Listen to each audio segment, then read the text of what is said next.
So very serious topic. It's my belief that New Zealand needs to embrace our inner Lady Gaga. Lady Gaga is the reigning champion in social media with 10 million Twitter followers, 34 million Facebook fans, and 1.5 billion YouTube views. Billion. She now has her own game within the Zynga properties and is a creative force. While she's not necessarily the biggest seller, she continues to test boundaries and achieve new milestones in sales and popularity. And while we can fault many things about her, she has one of the most loyal, attentive, and active audiences today.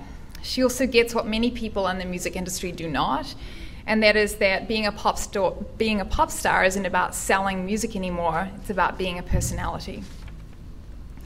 And to be a personality or a successful brand today, you have to be connected.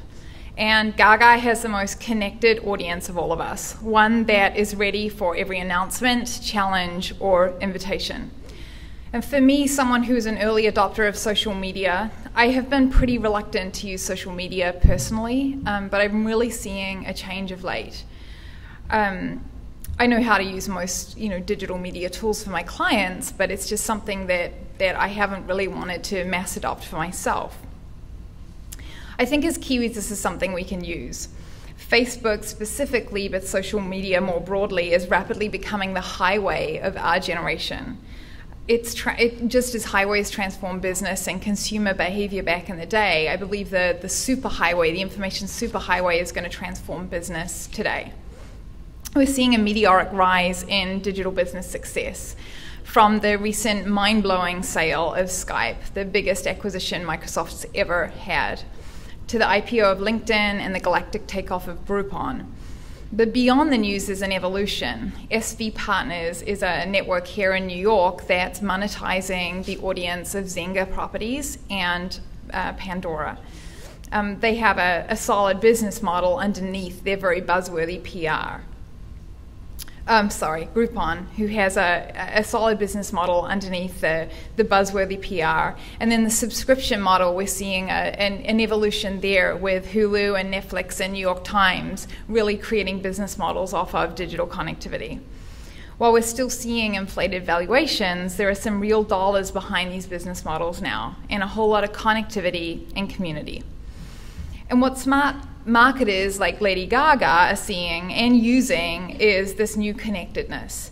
It's a connectedness that's creating a marketplace and new trends that we've only begun to scratch the surface of, because we're digitally connected in a way that many of us never saw coming. Facebook has a population of 600 million people. That makes it the third biggest country in the world. I've learned a lot about community and connectedness in the new realm of participation through developing my business Victors and Spoils. VNS has created the first advertising agency in the world that's based on the principles of crowdsourcing. And crowdsourcing defined as the act of taking a task that you traditionally have performed on a one-to-one basis with an employee or a consultant, and instead sending that task to a group of people to submit their solutions, from which you choose the solution that best fits your need. There are many great examples of crowdsourcing, from Top Coder for software development to Incentive for innovation, to Kiva Loans for philanthropy, and what we're doing at Victors and Spoils in the marketing advertising arena. All of this has become viable due to digital connectivity. Crowdsourcing couldn't exist in analog form. This is a digital evolution. It can be transformational, and Victors and Spoils recently actually won the Harley-Davidson account merely by tweeting and creating attention to what we were doing to the CMO of Harley-Davidson. I can do more new business now through Twitter and LinkedIn than I ever can by email.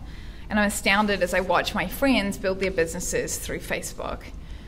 And what I'm seeing through our company and the power of the digital community is that it's really a workforce as much as a workplace in a new market. This is just a snapshot of our community and the people that we have in there. And this is 40% international, and we're based in Boulder, Colorado. So it's not something that we need to be, centralized in New York to do. So New Zealand can do this just as well as we can out of Boulder. New Zealanders don't need to think of themselves as isolated or limited by their geography anymore, or market size for that matter, whether 4 million or 5 million. I see no reason either whether being connected can't work just as well for a country as it can for Lady Gaga. So what would I do? What's my big idea? It's to provide New Zealand a platform to be bigger than its 4.3 or 5 or 6 or however many million people we have. I think by using social media connectivity, we can aggregate an audience bigger than any country has to date. I did a little bit of research on this, and the biggest fan base there is for a country on Facebook is 1.5 million. So I think we can eclipse that pretty easily. We've seen the visibility that social media provides, from the revolution in Egypt to the tsunami in Japan, and we even saw the impact for the Christchurch earthquake through social media. In combination with that, we can see the growth of digital business and the opportunity that is there for us to be a real player. No country has done this yet. Someone once told me that John Kea in New Zealand had better things to do than amassing Twitter followers. I disagree. I think it may seem trite, and it's certainly an experiment, but it will put us on the international stage like nothing else. And it's the ultimate connection platform for business, for social, for humanitarian causes, for tourism, and for that elusive front of mind that all brands aspire for. The opportunity is there for us to do this. We already have a number of non-digital fans. Let's activate them and create a community. Let's make New Zealand the first country to have a sustained presence online. It's my big thinking.